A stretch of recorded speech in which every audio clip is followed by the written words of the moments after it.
Good evening students, कैसे हो आप सब। आ जाओ, आज की हमारी शीट को डिस्कस करते हैं। शीट को डिस्कस करते हैं और शीट का टाइटल देखते हैं। शीट का टाइटल देख के मुझे बड़ी हंसी आ रही है भाई, ये टाइटल बिल्कुल मेरे ऊपर ही बना है। Born tired. मेरी मम्मी जब भी मेरे को कोई काम कहती है ना, मेरे को काम कहे तो या ना भी कहे, मैं पढ़ा रहा हूँ तब भी मुझे ऐसा लगता है कि यार मैं तो आज थका थका हुआ सा हूँ। सो के उठाऊँ तो भी थका हुआ हूँ, खा पी के दिन में दोबारा सो के तो भी थका हुआ हूँ। तो मेरी मम्मी मेरे को हमेशा एक बात कहती है कि तू तो पैदा ही थका हुआ हुआ था। तो भाई बोर्न टायर्ड ईडियम को कैसे याद करो, इसको तो मुझसे ही लिंक कर लेना। ऑलवेज टायर्ड, जो इंसान हमेशा ही थका थका सा रहे उसको हम कह सकते हैं कि भाई ऑलवेज टायर्ड है। ठीक है, ये तो हो गई हमारी ईडियम की बात। अब बात करते हैं कुछ PQRS की। भाई ये सेंटेंस रीअरेंजमेंट थे, इनको अरेंज करते हैं, क्या कुछ कहते हैं क्या नहीं। आ जाओ एक बार ही देखते हैं।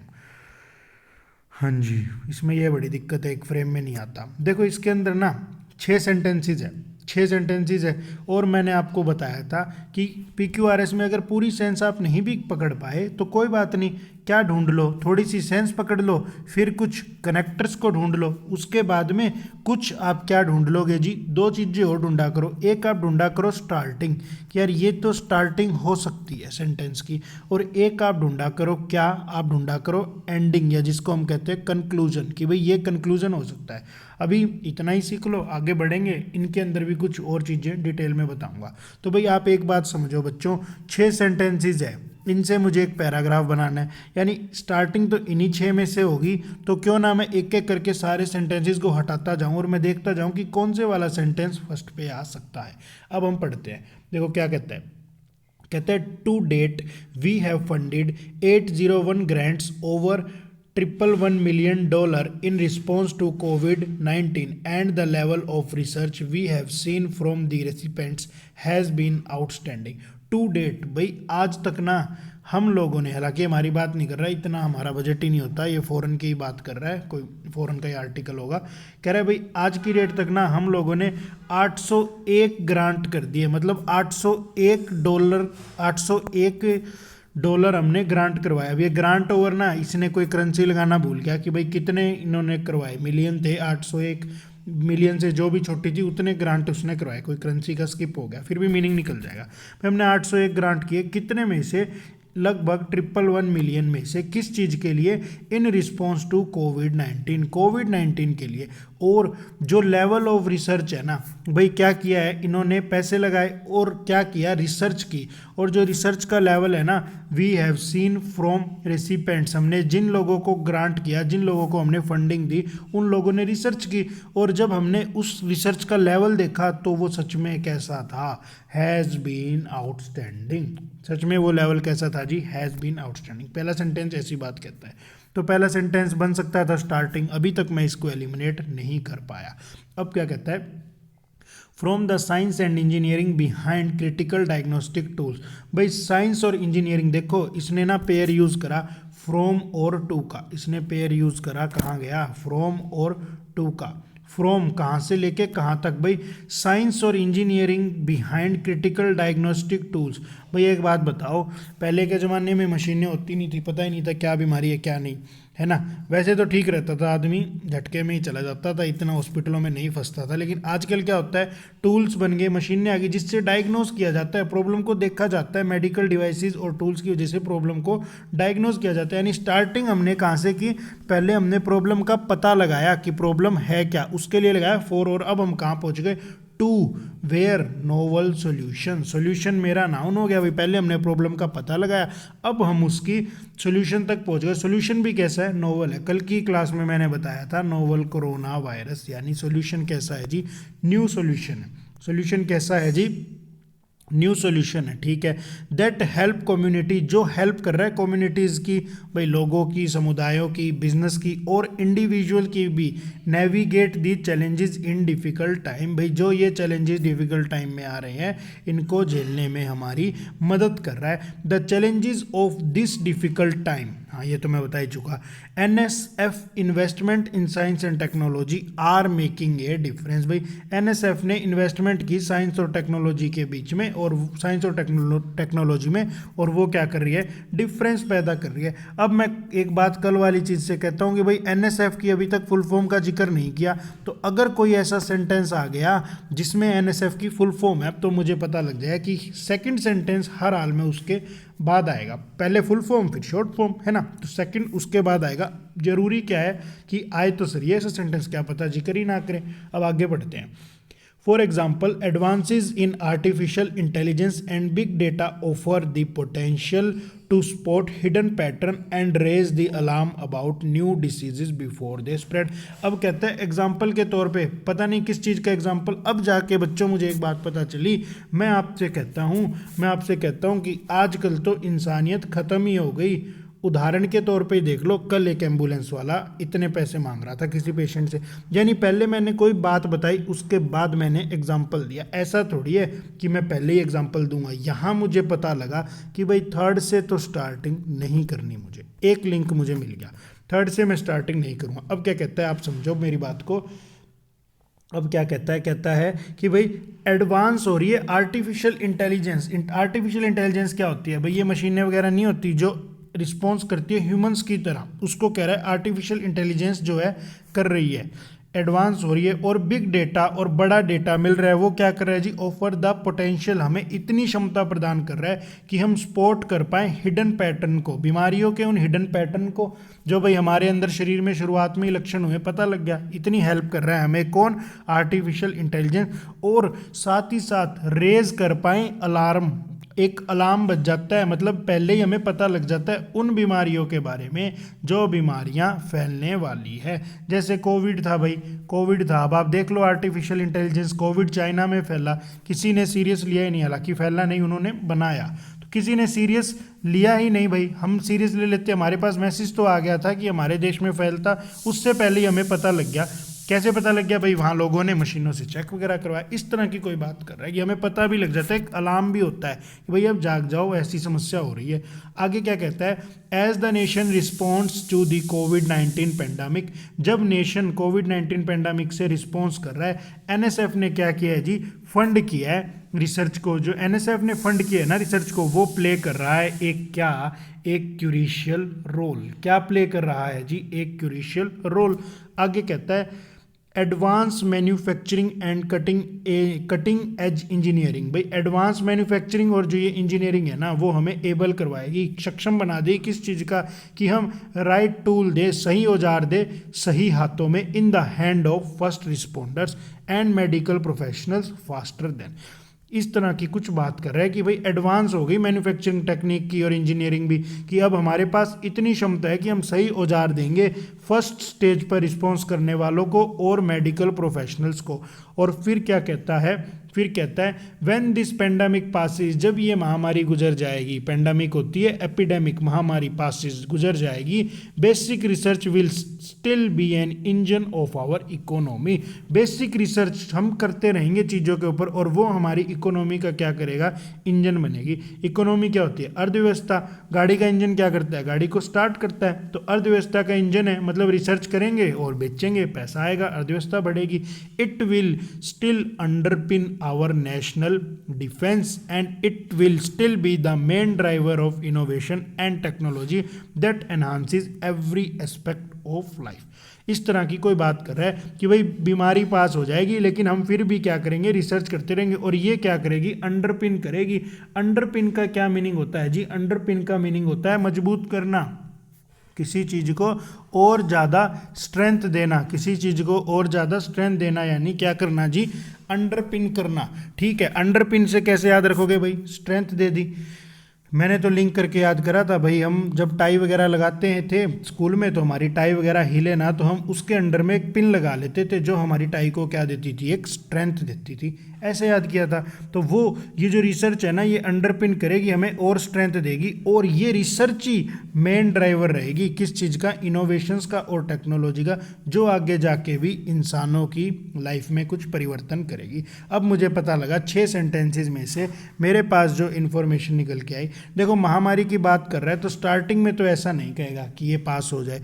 पासिस वाली वर्ड तो ना एक तो कंक्लूसिव सेंटेंस लगा, एक तरह का कंक्लूजन है, और फिर भी नहीं समझते। तो मैं तो ऐसे मानता हूँ, देखो जब भी पैसेज आता है ना तो ज़्यादातर राइटर इस सेंस में लिखते हैं कि उसे कोई भी बंदा पढ़ के लैंग्वेज के प्रति जितनी सेंस रखता है जोड़ ले। तो भाई किसी बंदे को पता ही नहीं कि कौन सी महामारी चल रही है, तो फिर ये दिस पेंडेमिक क्यों लगा रहा है। इसने दिस पेंडेमिक का लगाया ना तो मुझे पता लगा कि शायद कोई पेंडेमिक चल रही है। और देखो और सेंटेंसेस में बता रहा है कौन सी पेंडेमिक, कोई तूफान सुनामी नहीं आई, कोविड-19 की पेंडेमिक।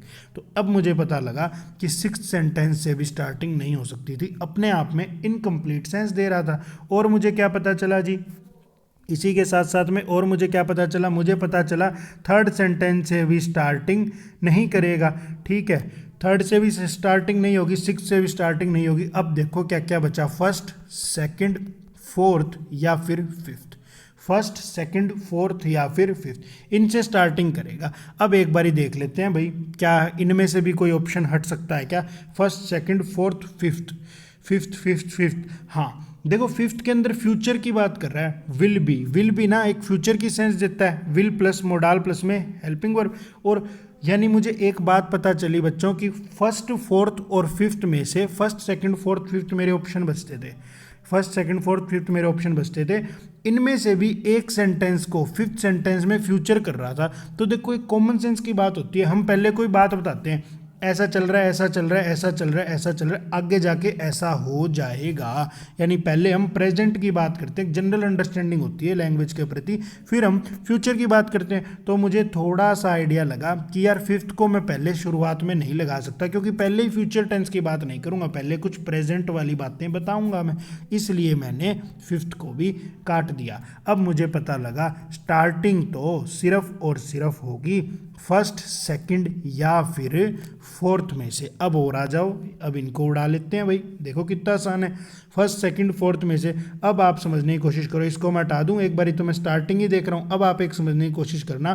फोर्थ में एक एडजेक्टिव लगाया, NSF फंडेड रिसर्च, यानी ना रिसर्च को किसी ने फंड किया, यानी कोई रिसर्च थी, और कैसी रिसर्च थी, किसी ने स्व इच्छा से नहीं की, किसी ने फंड दिया कि भाई जाओ रिसर्च करो। अब मुझे पता लगा कि फंड की बात कर रहे हैं, तो शायद ऑथर को पहले कहीं ना कहीं किसी फंड का जिक्र करना चाहिए था। फिर मैंने देखा अरे इस सेंटेंस में फंड का जिक्र कर रहा था। यहाँ से मेरी एक बात क्लियर हुई कि फोर्थ से भी स्टार्टिंग नहीं होनी चाहिए। यहाँ फर्स्ट की दावेदारी और ज़्यादा मजबूत होगी, लेकिन हाँ फर्स्ट की दावेदारी और ज़्यादा मजबूत होगी। एक सेंटेंस अभी भी बचा, एक बचा सेकंड। अब सेकंड को और देख लेते हैं, अब तो दो ही बचे, या तो फर्स्ट आए या फिर सेकंड आए। तो और आ जाओ, अब मैं आपको दिखाता हूँ सेकंड क्यों नहीं होगा। सेकंड क्यों नहीं होगा, from the science and engineering behind critical diagnostic tool and medical devices to novel solution that help community, business and individuals navigate the challenges of this difficult time। Low second से starting क्यों नहीं होगी, अरे मेरे को क्या पता कौन सा डिफिकल्ट टाइम है, दिस डिफिकल्ट टाइम, मुझे क्या पता कौन से वाला डिफिकल्ट टाइम, क्यों ऐसी बात कर रहा है। मैंने आपको कहा था कल की क्लास में कि एडजेक्टिव का मीनिंग नहीं पता होता तो भी आप छोड़ सकते हो, काम चल जाता है, लेकिन दिस, दैट, दिस, दोज, ये तो मेन कीज होती हैं, इनसे ही पता लगता है। अब जाके मुझे एक बात क्लियर हुई, भाई स्टार्टिंग तो हर हाल में पहले वाक्य से करेगा। और इतना पढ़ के भी ना मेरे माइंड में एक रफ आइडिया क्रिएट हुआ कि फिफ्थ सेंटेंस और सिक्स सेंटेंस में फ्यूचर की बात कर रहा था, यानी फिफ्थ और सिक्स्थ एक तरह के, यानी ना मुझे एक बात पता चली कि पहले प्रेजेंट की बात कर रहा है फिर फ्यूचर की बात करेगा, यानी फिफ्थ और सिक्स्थ एक हिसाब से कंक्लूसिव सेंटेंस है, कंक्लूजन बना रहे हैं, यानी इनको मैं लास्ट में रखूंगा। इनको लास्ट में रखने का मतलब पता है बच्चों क्या है, इनको लास्ट में रखने का मतलब है कि पहले से स्टार्टिंग होगी, मैं एक बात समझ गया। इसके बाद ना अब मुझे ढूंढना इसके बाद क्या आएगा, अब मुझे पता लगा पांचवा और छठा तो कंक्लूजन है, ये दोनों इसके साथ में नहीं आएंगे। यानी इसके बाद में आएगा क्या, इसके बाद में या तो सेकंड आए, चाहे थर्ड आए, चाहे फोर्थ आए। देख लो कितना आसान तरीका होता है, पता नहीं क्यों बच्चे घबराते हैं इससे। सेकंड, थर्ड, फोर्थ, अब इनको चूज करते हैं कि कौन से वाला पेयर बनता है सेकंड, थर्ड, फोर्थ में से। तो भाई आप मेरे को एक बात बताओ, आप सारे बच्चे मुझे एक बात बताओ, क्या बताओगे आप, क्या बताओगे, एक बात तो मुझे समझ में आई कि भाई थर्ड में फॉर एग्जाम्पल की बात कर रहा है, यानी पहले कोई चीज़ बताएगा तो सही, लेकिन पहले सेंटेंस में जहाँ इसने स्टार्टिंग करी है वहाँ तो सिर्फ बता रहा है कि भाई ऐसे ऐसे रिसर्च कर रहे हैं। अब एग्जाम्पल की, अब ये कह रहे रिसर्च के नतीजे अच्छे आ रहे हैं, लेकिन ना अभी एग्जाम्पल की बात नहीं करेगा, थोड़ा सा और आगे लेके जाएगा। अब ना जो एग्जैक्ट बनती बात वो बनती फोर्थ पॉइंट पे। फोर्थ पॉइंट पे क्या कहता, फोर्थ पॉइंट पे कहता, देखो पहले में क्या कहता कि हमने जब रिसर्च के नतीजे देखे तो वो बहुत ज़्यादा आउटस्टैंडिंग थे। अब वो थोड़ी सी और तारीफ करेगा। क्या तारीफ करेगा, वो कहेगा कि as the nation response to the कोविड-19, जब एक तरफ नेशन कोविड-19 से लड़ रहा है, पेंडेमिक महामारी से लड़ रहा है, उस टाइम पे NSF funded research is playing a crucial role. और वैसे भी मैंने इसको लिंक कर लिया था, पहले सेंटेंस में फंड के बारे में जिक्र कर रहा है, बता रहा है कि कोई ऐसा फंड आया है, तो फोर्थ सेंटेंस में उसी बात को और आगे बढ़ा रहा है, कड़ी से कड़ी जोड़ रहा है। यानी मुझे पता लगा फर्स्ट और फोर्थ का एक पेयर बनेगा, फर्स्ट और फोर्थ का एक पेयर बनेगा। अब तो मेरा काम बहुत आसान हो गया, फर्स्ट और फोर्थ का एक पेयर बनेगा। अब मुझे क्या करना है, अब मुझे इनसे लगता हुआ इनके आसपास का सेंटेंस ढूंढना है। तो मैं ढूंढता हूँ। देखो क्या कह रहा है, कह रहा है कि एक चीज़ मैं तुमको और बता दूं, NSF क्या होता है, NSF होता है नेशनल साइंस फाउंडेशन, जो रिसर्च करती है। अब मान लो भाई मुझे नहीं पता पेपर में क्या फुल फॉर्म है, तो क्या मैं सोल्व नहीं कर पाऊंगा? क्या बिल्कुल करूंगा। क्या पता पेपर में बहुत सारे ऐसे वर्ड आएंगे जिनका मीनिंग भी मुझे नहीं पता और मुझे ये शॉर्ट फॉर्म भी नहीं पता। तो ना ये जब हम बार बार NSF पढ़ रहे हैं ना, तो ये चीज़ मन में खटक रही है कि ये है क्या, ये तो बता दो मेरे को। मैंने बता दिया नेशनल साइंस वो होती है, फाउंडेशन होती है, लेकिन आपको नहीं पता तो टेंशन लेने की आवश्यकता ही नहीं। इतना तो पता है किसी का नाम है। अपनी सहूलियत के लिए इसको मैं और सिंपल कर लेता, भाई साइंस में रिसर्च कौन करेगा, साइंस फाउंडेशन करेगी। लो मैं इसका नाम ही साइंस फाउंडेशन कर देता। अब देखो कितना आसान सा लगता। As the nation respond to the कोविड-19 pandemic, science foundation founded research in science foundation funded research is playing a crucial role. ऐसे भाई ऐसी कोई मुश्किल चीज़ नहीं समझ में आ रही, बार बार आंखों को खटक रही हो, तो उसको रिप्लेस कर लो ना। और रिप्लेस ये मत करना यहाँ कुछ और लगा दो, रिप्लेस उस चीज़ से करो जो इसके आसपास के, जो तुम्हें लगता हो ये होगी, उससे सेंस पकड़ के देख लो सेंस बनती भी है या नहीं बनती। ठीक है, अब देखते हैं। तो देखो जो चीज़ नहीं समझ में आई, जो ऐसे शॉर्ट फॉर्म वगैरह हो, उसको आप अपने अकॉर्डिंग रिप्लेस कर लो कि थोड़ा सा मीनिंग कन्वे हो जाए और बार बार ये चीज़ दिमाग पे सवाल ना डाले। हम तो ऐसे ही लगा लिया करते थे अपने टाइम पे। अब हम कहाँ थे, हमने ये देखा था कि फर्स्ट और फोर्थ की राइम बन गई थी, फर्स्ट और फोर्थ की राइम बन गई थी। अब मुझे जोड़ना था, तो फोर्थ में क्या कहता है, एक क्रूशियल रोल प्ले कर रहा है। अभी तक तो ये इस फंड के ही गुणगान गा रहा है, आगे फिर से इस NSF के ही गुणगान गाएगा। यानी जहाँ जहाँ ना देखो एक बात होती है, एक बार ही जिस चीज़ के बारे में बता दिया, किसी की और चीज़ बता रहा है तो उनको एक साथ ही बताएगा। तो भाई अगले सेकंड सेंटेंस में फिर कहता है from the science and engineering behind critical diagnostic tool and medical devices to novel solution that help communities, business and individual navigate the challenges of this difficult time. अब जाके मुझे पता चला कि इस डिफिकल्ट टाइम का जिक्र इस कोविड-19 से था। पहले सेंटेंस में बता दिया, दूसरे में कह दिया कि भाई इतना डिफिकल्ट टाइम है कि पूरा नेशन इस महामारी से जूझ रहा है, ये अभी भी अच्छा काम कर रहा है। अब इसके बारे में फिर से बात बताएगा कि इसकी इन्वेस्टमेंट ने सच में ही डिफरेंस लिया। मेकिंग अ डिफरेंस का मतलब होता है हैव प्रोड्यूस समथिंग गुड, कि भाई हाँ दवाई लेते हैं हम, डॉक्टर बीमार हो जाते हैं, जब डॉक्टर दवाई देता है, डॉक्टर पूछता है कोई फ़र्क लगा, तब हम कह सकते हैं कि yes it had made a difference, कि हाँ भाई इसने ठीक किया, मतलब कुछ फ़र्क हुआ। और जनरली क्या मोस्टली एक पॉजिटिव सेंस देता है। तो भाई फर्स्ट फोर्थ और क्या बचा बच्चों, सेकंड बचा। अब जब दोनों बातें इसके बारे में बता दी, अब फाइनली क्या कहेगा, अब एग्जांपल देगा कि भाई इसकी इतनी बड़ाई कर रहा है तो बताए तो सही कि कैसे अपनी बात को जस्टिफाई कर। तो अब एग्जांपल देगा कि एग्जांपल के तौर पे आप देख लो, एडवांसेस इन आर्टिफिशियल इंटेलिजेंस में जो एडवांसमेंट हुई, और ये सारा एक्सप्लेन तो मैं पहले कर ही चुका हूँ, यानी एग्जाम्पल वाला पॉइंट अब लगाएगा। तो क्या बनाएगा, थर्ड। यानी एक आपने बात समझने की कोशिश की मेरी, आपने एक बात समझी कि हमने एक पैटर्न तैयार कर लिया, क्या, फर्स्ट फोर्थ सेकंड, और उसके बाद हम लगाए हैं थर्ड, और उसके बाद हम लगाएंगे फिफ्थ और सिक्स्थ, क्योंकि फिफ्थ और सिक्स्थ में फ्यूचर की बात है, तो एक तरह का कंक्लूजन है। और अब दोनों ही फ्यूचर है, तो मुझे क्या पता किसको पहले लगाऊं किसको बाद में। तो मुझे एक और पॉजिटिव सेंस मिली कि भाई ये पेंडेमिक जब भी पास हो जाएगी तब ऐसा होगा, और ये चीज़ भविष्य में भी it will still be still वाला सेंटेंस ना, अब स्टिल से मुझे थोड़ा सा आइडिया लग गया था कि ये लास्ट में आएगा, ठीक है, इस तरह की चीज़ होती है। तो भाई अब क्या राइम बनी इनकी, फिफ्थ सिक्स्थ, ये पेयर बन गया, first fourth second third fifth sixth, ठीक है। अब मेरे हिसाब में ना पेयर तो मैंने बनवा दिया आपको, मेरे हिसाब में इन क्वेश्चंस को बताने का कोई तुक रहता नहीं, आप लगा लोगे। मैंने पूरा पेयर ही तो बता दिया आपको कि भाई फर्स्ट ये है, फोर्थ ये है, सेकंड ये है, थर्ड ये है, फिफ्थ ये है और सिक्स्थ ये है। अब यही बात है ना, मैं जब तक ये बताऊंगा मैं ये भूल जाऊंगा कि हमने क्या बनाया था, तो फिर नहीं हो पाएगा। तो आप अभी ये 5-6 में देखो, सिर्फ यही पूछेगा फिफ्थ सेंटेंस कौन सा है, तो फिफ्थ कौन सा है भाई, ये फिफ्थ वाला है, फिफ्थ वाला इस ऑप्शन में, तो इसका आंसर क्या लगा देते, इसका आंसर डी लगा देते। अब इसके अंदर फिर कह रहा है सिक्स सेंटेंस कौन सा है, सिक्स सेंटेंस भी सिक्स्थ वाला है, तो इसमें सिक्स्थ ऑप्शन जहाँ कहीं भी हो उसको सिक्स्थ मार्क कर लेना। 1 मिनट रुको, 2 तो मैंने बताई दिए, फिर हम देख ही लेते हैं। 1 2 3 बीच में 4 लगा रहा है और फिर 5 6 लगा रहा है, ठीक है, देखते हैं, आ जाओ फिर। हाँ क्या था, 1 था, फिर 4 था, फिर 2 था, फिर 3 था और फिर 5 6 थे, ऐसे करके थे। तो ठीक है, अगले में क्या पूछता है, फोर्थ सेंटेंस कौन सा है, फोर्थ सेंटेंस भाई थर्ड है, फोर्थ सेंटेंस थर्ड है तो ऑप्शन इसको लगा दो। आगे पूछता है थर्ड सेंटेंस कौन सा है, थर्ड सेंटेंस सेकंड है, सेकंड का ऑप्शन सी है, सी लगा दो। आगे फिर आपसे पूछता है, क्या आपसे पूछता है फर्स्ट सेंटेंस कौन सा है, फर्स्ट सेंटेंस फर्स्ट है, फर्स्ट का ऑप्शन ए है, ए लगा दो। ओके है क्या, हो गया, कितना इजी सा था। अब एक बात बताओ मेरे को, अब तक तो हम PQRS करते थे, पैराजंबल करते थे, या फिर हम एरर स्पॉट करते थे, थोड़ी सी और प्रैक्टिस कर लेते हैं। एक सेंटेंस दे दिया आपके सामने और उस सेंटेंस को ही आगे पीछे लिख दिया, मतलब उस सेंटेंस का मैंने आपको कई बार सिखाया था कि सेंटेंस का एक स्ट्रक्चर होता है subject plus verb plus object, ज़्यादातर सेंटेंसेस का ये स्ट्रक्चर होता है, हालांकि 5 या 6 स्ट्रक्चर और भी होते हैं। जिन बच्चों ने बेसिक किया था मैंने उनको डिटेल में सिखाया था, ठीक है। तो अब ना जब इस तरह से चीज़ आ जाए ना, एक सेंटेंस को फ्रेम करना हो, तो आप कोशिश करना कि क्यों ना मैं ऐसे स्ट्रक्चर को बनाने की कोशिश करूं, यानी पहले मैं सब्जेक्ट लगाऊं, फिर मैं वर्ब लगाऊं, फिर मैं उसके बाद में ऑब्जेक्ट लाऊं, क्योंकि ज़्यादातर सेंटेंसेस का स्ट्रक्चर यही होता है। इसी स्ट्रेटजी पे बढ़ते हैं आगे। क्या कहता है, आगे कहता है 42% less likely to transmit the virus then आगे जाके कोई बात करता है, ये किसी का नाम है भाई, बी कैपिटल है।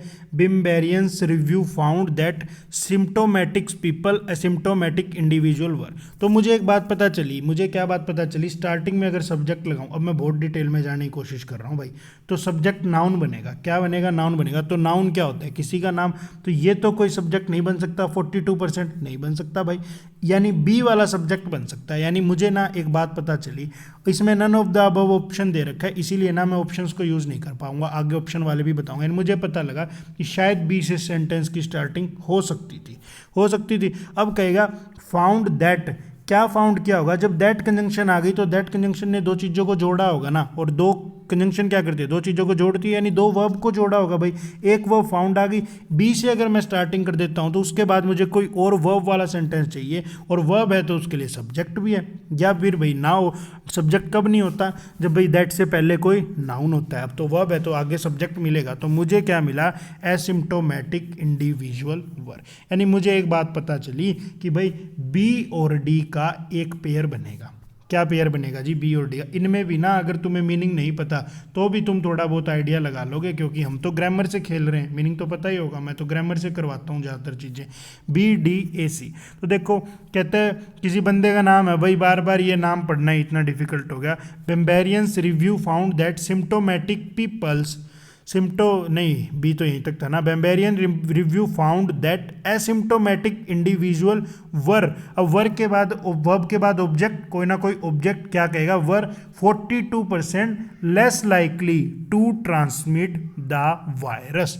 यानी मुझे पता लगा कि भाई बी डी के बाद में पेयर बनाएगा ए का, और अब बच क्या गया, अब बच गया सी, बी डी ए सी। आप पढ़ के देख लेना, बिल्कुल एग्जैक्टली राइम बनाएगा। ये कहेगा कि कोई रिसर्च हुई, किसी ने रिव्यू दिया, उसने क्या बताया, उसने बताया कि भाई जिन लोगों के पास सिम्टम्स नहीं है ना, वो लोग ज़्यादा ट्रांसफ़र कर रहे हैं किस चीज़ को, कोरोना वायरस को, बजाय कि सिम्टोमेटिक पीपल। समझ गए मेरी बात भाई। एक बात बताओ, आप मेरे को एक बात बताओ, हम लोग तो कितने बहादुर हैं, हमें तो कुछ हो ही नहीं सकता है ना। हम ऐसा सोचते हैं कि भाई कोरोना है तो हम तो बाहर आराम से अपना घूम रहे हैं, ये अपना हर्ष है, ये आराम से अपना टहलता हुआ जा रहा है, इसको कोरोना हो गया, इसको पता ही नहीं इसको कोरोना हो गया, ये यहाँ जाके हर्ष है भाई, ये यहाँ जाके विपिन से मिल रहा है, दोनों आराम से बातें कर रहे हैं, चाय पानी पर, इसको पता ही नहीं कि तेरे अंदर कोरोना वायरस आ चुका है, इसको और मिल गया। यानी इसको क्यों नहीं पता? क्योंकि इसको सिम्टम्स नहीं थे, इसको सिम्टम्स नहीं थे, इसीलिए मैंने इसको असिम्टोमेटिक पर्सन बोल दिया। इस तरीके से फैल रहा है भाई, जिनको सिम्टम्स नहीं आ रहे वो फैला रहे, जिसको सिम्टम आ गया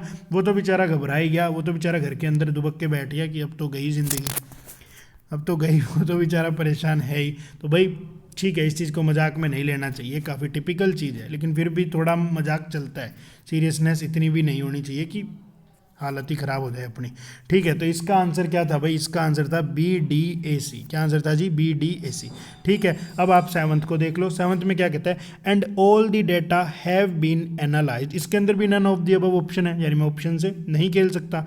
अब मुझे पता लगा ए से स्टार्टिंग नहीं होगी यार, एंड से कौन से सेंटेंस की स्टार्टिंग होगी? तो अब क्या बचे मेरे पास? तो 3 ही ऑप्शन बचे, B, C या फिर D। तो ढूंढ लो, नाउन ढूंढो और वर्ब ढूंढो।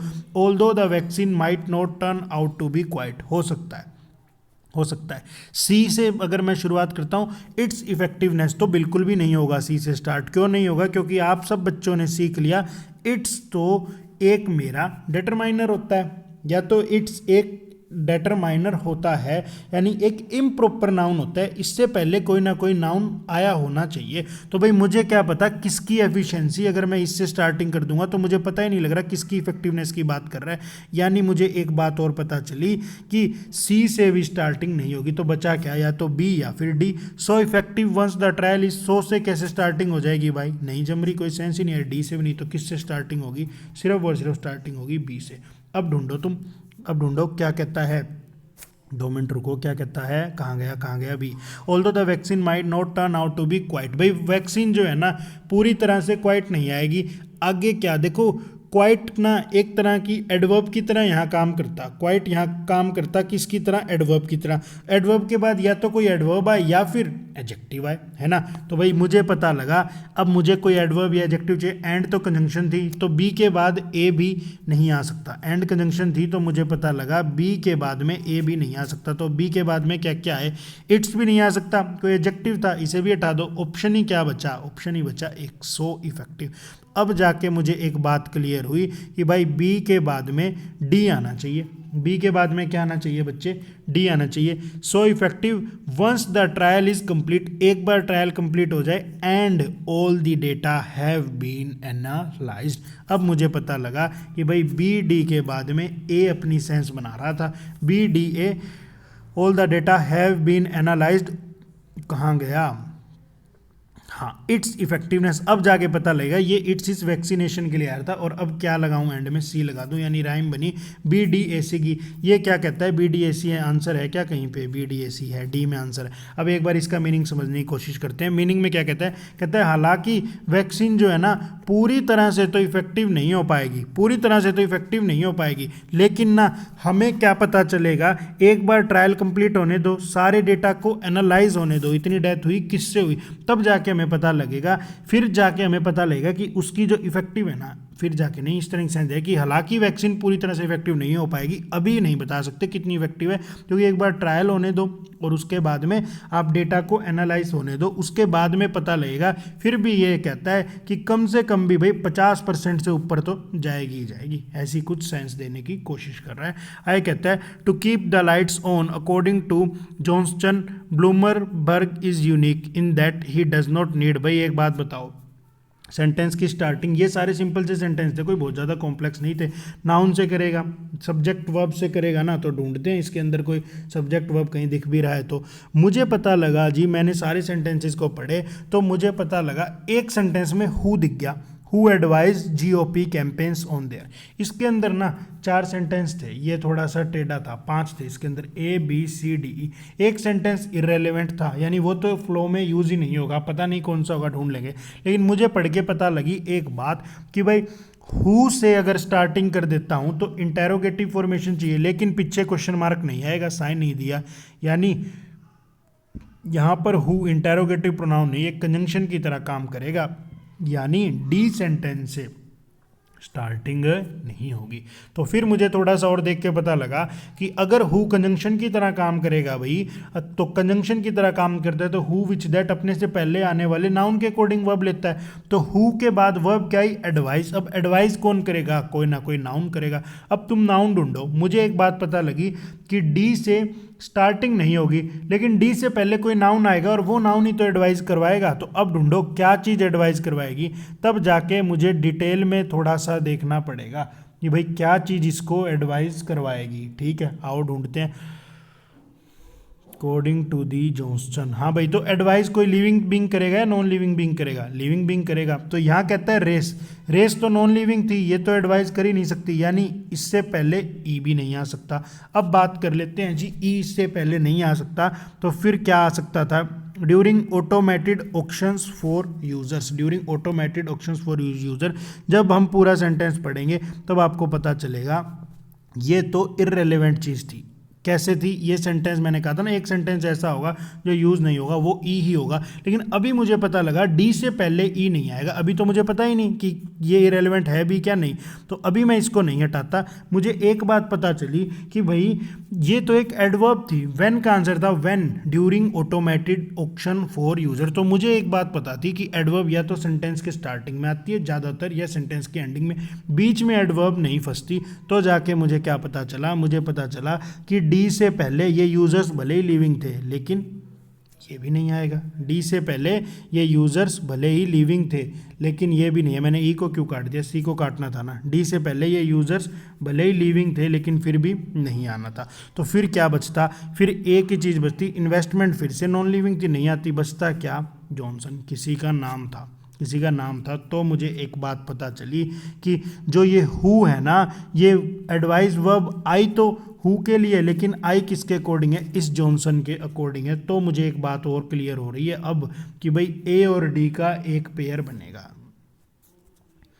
एक सेकंड रुको, ए और डी का एक पेयर बनेगा, हाँ ए और डी का एक पेयर बनेगा। अब ढूंढो तुम ए और डी का कोई पेयर अगर मिल जाए तो। देखो नन ऑफ दी अबव वैसे ही बहुत एब्सर्ड ऑप्शन होता है, तो अगर ऐसा दिखे ए और डी का पेयर तो फिर उस और मत सोचो कैसे स्टार्टिंग में, कोई पेयर दिखे तो उसके आसपास से आइडिया लगाओ। ए और डी का एक ही पेयर दिखा, ये भी नहीं, ये भी नहीं और ये भी नहीं, तो मुझे ए और डी का एक पेयर दिखा, जिसमें मुझे दिखा आगे बी है। अब तुम आगे बी से पढ़ना शुरू करो।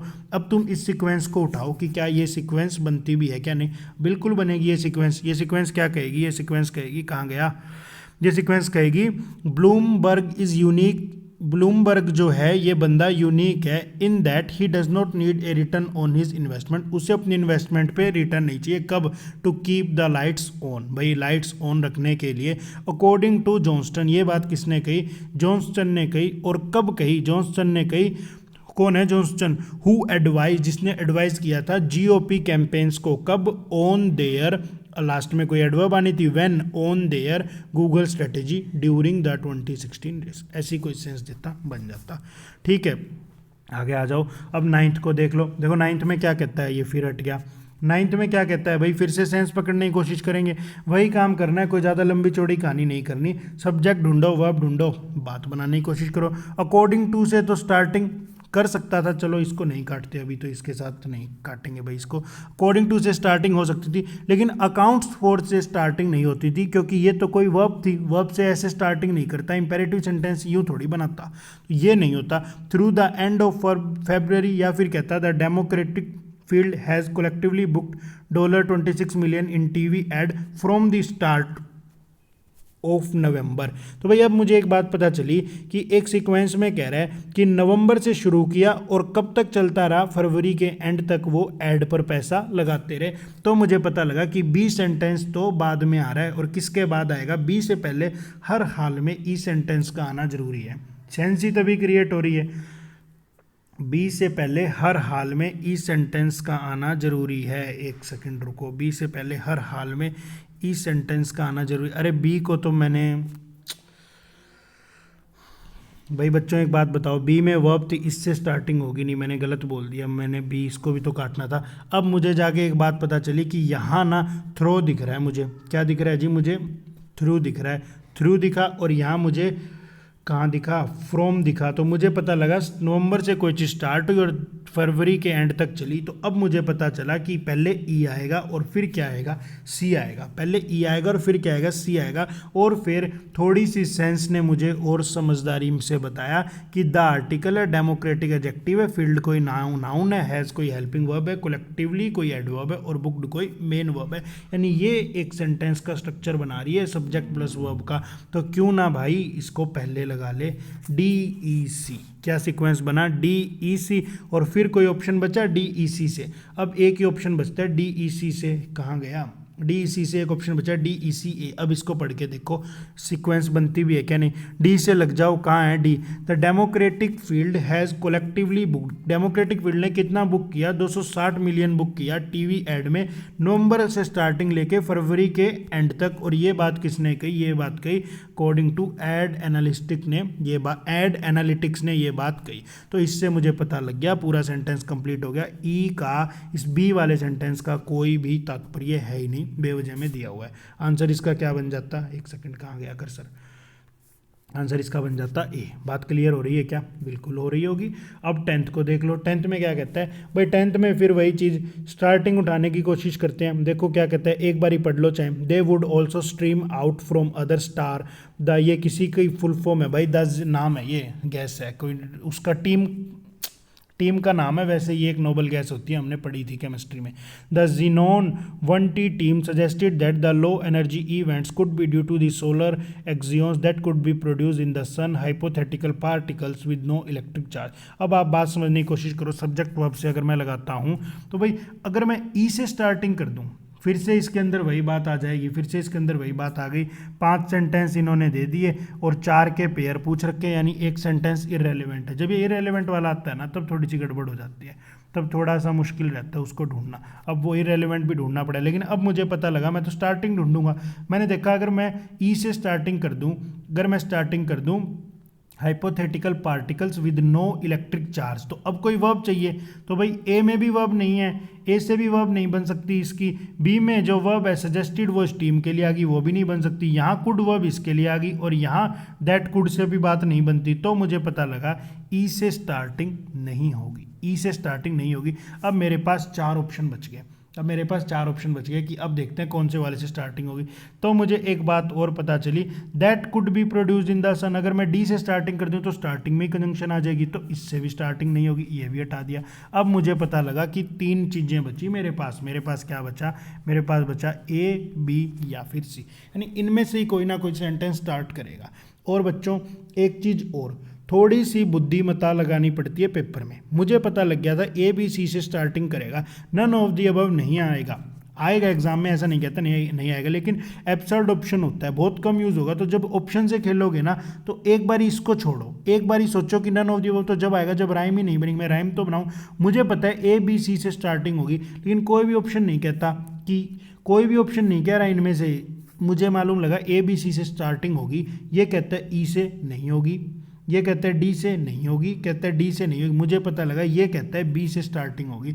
अब मैं क्यों ना एक बार इसी सीक्वेंस को पढ़ लूँ, इसके ज़्यादा चांस हो गए ना, इसके ज़्यादा चांस हो गए। अब एक बार इस सीक्वेंस को पढ़ो, ये सीक्वेंस क्या कहेगा, सीक्वेंस कहेगा the low energy events could be, the Xenon 1T team suggested that, क्या सजेस्ट किया, that the low energy events, जो लो एनर्जी के इवेंट्स हो रहे हैं, could be due to solar axion. ये किसकी वजह से हो रहे हैं, सोलर एक्सियंस की वजह से हो रहे हैं। सोलर एक्सियन क्या होता है, अगली लाइन में बताता है। हाइपोथेटिकल पार्टिकल होता है, एक इमेजिनरी पार्टिकल होता है जो हम मानते हैं सूर्य के आसपास होता है, जिसपे कोई भी इलेक्ट्रिक चार्ज नहीं होता, ऐसा माना जाता है। होता है नहीं होता, अभी साइंस सोच रही है उसके ऊपर। तो क्या कहेगा, the low energy event could be due to solar axions that solar axions, hypothetical particles with no electric charge that could be produced where in the sun। देख लो पूरी सेंस बना दी, यही आंसर बनता, डी इसका क्या बनता जी, आंसर बनता। अब आ जाओ 11th के ऊपर, अब आ जाओ 11th के ऊपर। 11th में क्या कहेगा जी, 11th में आपसे क्या कहता है, फिर से वही काम, स्टार्टिंग ढूंढ लो। और इसने फिर से 4 दे दिए, 4 दे दिए तो एक वही बात, एक सबसे एब्सर्ड होगा, सबसे खराब होगा, A B C D E. एक खराब को भी ढूंढेंगे और स्टार्टिंग भी ढूंढेंगे। हैज़ बीन चूजन से स्टार्टिंग नहीं होगी, मुझे पता है कोई ना कोई सब्जेक्ट तो लगाएगा, क्योंकि इस तरह का कोई इंपेरेटिव सेंटेंस नहीं बनता। वही सेंटेंस, दो ही तरह के सेंटेंसेज ऐसे होते हैं जिनमें स्टार्टिंग वर्ब से होती है। अगर इंटेरोगेटिव ना हो तो या तो इंपेरेटिव या फिर जिसमें इंट्रोडक्टरी सब्जेक्ट होता है, जैसे देयर इज ए किंग, तो भाई वहाँ पे स्टार्टिंग कर दी उसने वर्ब से, उसको एडवर्ब की तरह ट्रीट करवा के। अदरवाइज स्टार्टिंग ऐसे नहीं होती, तो ए से स्टार्टिंग नहीं होगी, इसीलिए मैंने ए को काट दिया। अब बात करते हैं जी हम और किसी सेंटेंस की। बी से देख लो, contribution toward serving the disadvantage, नहीं, कोई बात क्लियर नहीं हुई, हटा दिया मैंने इसको। बी से स्टार्टिंग वैसे भी नहीं करता, क्यों नहीं करता, मैं थोड़ी सी बुद्धि लगाता, मैं सोचता ऑप्शन में ना बी दिया ही नहीं हुआ, ऑप्शन कोई भी ऑप्शन नहीं कहता कि बी से स्टार्टिंग होगी, तो मैं एक बारी नन ऑफ द अबव को अगर हटाऊं तो बी से स्टार्टिंग नहीं होगी। अब ऑप्शन कहता है या तो सी से स्टार्ट कर दे भाई या डी से स्टार्ट कर दे, एक बारी देखते हैं इनमें से सी या डी में से किस से स्टार्ट होता है। कहाँ है सी और डी। सी और डी से अगर मैं स्टार्ट करता हूँ, today was a milestone movement for India and it is premier charitable organisation. हाँ, ये कुछ अच्छी सी बात लगी, कह रहे आज ना भारत के लिए एक बहुत अच्छा दिन था, माइलस्टोन मूवमेंट था इंडिया के लिए, और क्या था, प्रीमियर चैरिटेबल कोई ऑर्गेनाइजेशन थी। सी से स्टार्टिंग मेरे को काफ़ी अच्छी लगी। अब देखते हैं सी के बाद राइम क्या बनती है, डी बनती है या बी बनती है। सी से स्टार्टिंग पे थोड़ा सा बात चली, यानी एक बारी के लिए इसको बेटा। अब सी के बाद बी देखो, ऑर्गेनाइजेशन, अब बी नहीं लगाऊंगा, कॉन्ट्रीब्यूशन टुवर्ड सर्विंग, नहीं बात जमरी। आगे नाम दे रहा है, मुझे पता है किसी का नाम दे रहा है, चैरिटेबल ऑर्गेनाइजेशन है और उसका नाम क्या है, उसका नाम है charitable organisation where in the ageing sector, उसका नाम क्या है, हेल्प एज इंडिया। यानी सी और डी ने बढ़िया स्टार्टिंग करवा दी, बहुत अच्छे। अब ए से उठाओ, अब सब्जेक्ट बनाएगा हेल्प एज इंडिया को, has been chosen as laureate in the institutional category for, किस चीज़ के लिए, फॉर क्यों जोड़ रहा है उसको, for the 2020 United nation population award. बहुत अच्छी बना दी राइम बना दी, तो मुझे क्या पता चला, इसका आंसर डी ही था।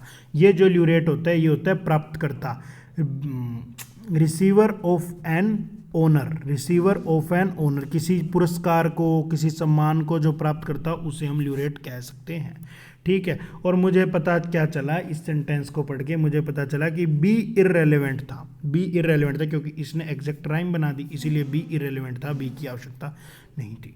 बात क्लियर हो रही है क्या, बोर कर दिया PQRS ने तो। अब देखो क्या कहता है, आगे कहता है public awareness campaign RBI, public awareness campaign RBI कहता है। भाई ये कोई अवेयरनेस कैंपेन है, RBI कहता है campaign with a view to create the public about safe banking and financial practices the Reserve Bank will evaluate. देखो अब मुझे थोड़ी सी कॉमन सेंस लगानी पड़ेगी, मैं अब बार बार ग्रामर नहीं लगा रहा। अब मैं सोचता हूँ द आर्टिकल रिजर्व बैंक पूरा compound noun will helping verb evaluate main verb will evaluate what the impact, यानी द आर्टिकल इम्पैक्ट नाउन और ऑब्जेक्ट बना, किस चीज़ का ऑब्जेक्ट है, वर्ब का ऑब्जेक्ट बना, क्या इवेल्युएट करेगी, इम्पैक्ट करेगी, किस चीज़ का इम्पैक्ट, ऑफ मल्टीमीडिया। यानी मुझे पता लगा मुझे पता लगा डी एक परफेक्ट सेंटेंस है इसकी स्टार्टिंग करने के लिए, डी एक परफेक्ट सेंटेंस है, यानी स्टार्टिंग तो डी से ही होगी, सेंस कहती है। उसके बाद बात कर लेते हैं डी के बाद द इम्पैक्ट ऑफ मल्टीमीडिया, आगे क्या है, पब्लिक अवेयरनेस, इन्होंने कोई पब्लिक अवेयरनेस कैंपेन चलाया था, उसके इम्पैक्ट को जज करेगी। यानी डी के बाद में कहीं ना कहीं एक ही राइम आएगी, पब्लिक अवेयरनेस कैंपेन RBI कहता है। उसके बाद डी और ई के बाद क्या आना चाहिए, कैंपेन कहता है। क्यों चलाया होगा जी इन्होंने कैंपेन, क्यों चलाया होगा, इन्होंने कैंपेन चलाया। अच्छा, कैंपेन के बारे में भी तो बताओगे। इस कैंपेन को लॉन्च किया गया, which was launched in 14 languages to educate. भाई 14 लैंग्वेजेस में इस कैंपेन को लॉन्च किया गया था, मल्टीमीडिया कैंपेन था लोगों को एजुकेट करने के लिए। यानी मुझे ना एक बात समझ में आ रही है, मुझे समझ में आ रहा है कि डी, उसके बाद ए, उसके बाद ई, DAE, और अब क्या बच गया, अब बच गया सी। अब उठा के देखो DAEC को पढ़ो। DAEC से मुझे पता लगा कि जो बी है वो कुछ नहीं कर रहा, जो डी है वो कुछ नहीं कर रहा, जो बी है वो कुछ नहीं कर रहा, फालतू की बात कर रहा है। एक बारी इसको पढ़ के देखें, क्या पता नहीं मुझे गड़बड़ सी लग रही है, फीलिंग से आ रही है, गलत है ये, पढ़ते हैं एक बारी चलो इसको। The Reserve Bank will evaluate the impact of multimedia public awareness campaign RBI कहता है, ठीक है, which was launch in 14 languages to educate to educate what, किस चीज़ को एजुकेट करेगा, the public about safe banking and financial practices. बिल्कुल okay है, करेक्ट सेंस दे गया, बिल्कुल ओके था। ठीक है, अब एक बार इसको पढ़ लो, क्या कहेगा, विल एक्सपीरियंस नो सिम्टम्स, ए से स्टार्टिंग नहीं करेगा, ए से स्टार्टिंग नहीं करेगा, तो ए को एक बार हटा के देखो। Fewer people than someone with symptom, ऐसी भी कोई स्टार्टिंग की बात नहीं हो रही। अब कहेगा एविडेंस सजेस्ट, एविडेंस सजेस्ट करते हैं, हाँ इसी से स्टार्टिंग होगी, बी से स्टार्टिंग होगी। बी के बाद क्या आएगा, कहाँ है B, evidence suggest that about 1 in 5 infected people will experience no symptoms. भाई एविडेंस ये बात कहते हैं कि ना 5 लोगों में से एक व्यक्ति ऐसा है जो इन्फेक्टेड तो है, कहाँ गया बी, नहीं बी मैंने क्यों लगा दिया। मेरे को पता है क्या कन्फ्यूज़न होती है, मैं जब इस सेंटेंस को पढ़ता हूँ ना, तो अब मुझे ये पता है ये वाला होगा तो मैं इसको बी मान लेता हूँ। ऐसी मेरे साथ एग्जाम में ही बहुत बार गड़बड़ होती थी जल्दबाजी में, अभी मैंने आपको बी बताया, लेकिन बी तो पिछले वाला था। तो इस चीज़ को ध्यान रखना भाई, मेरे ऐसे बहुत नंबर कटे थे। सेंटेंस की स्टार्टिंग यहाँ से हुई, यहाँ से कहेगा एविडेंस सजेस्ट, यानी स्टार्टिंग करेगा सी से।